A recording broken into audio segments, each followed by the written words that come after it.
Hello, welcome to 3D10 Tutorials. In this tutorial, we are going to learn how to move the geometries. 3D10 offers a very intuitive way of moving the geometries. We first ensure that we are in the View Rotate mode. Then we point to the geometry we want to move. As the mouse cursor turns into a hand, we click to grab it. We move it around the grid by dragging the mouse. As we release the mouse button, geometry gets placed in new location. That's it.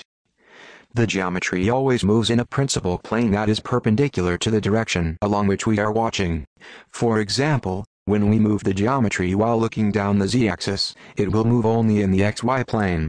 This way we won't make any accidental movement along z-axis, because such movement will be barely noticeable when we are looking along z-axis.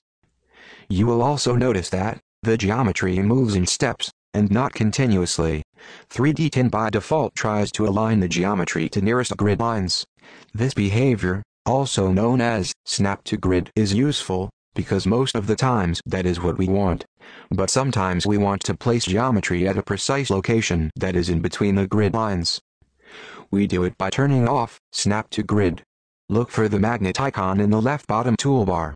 We click on it so that it's released. Now we move the geometry again. Notice that it now moves smoothly. 3D10 offers a location readout for each geometry, so that we can precisely know where the geometry is located. It appears in the bottom bar when we click on a geometry. It also updates as we are moving the geometry around.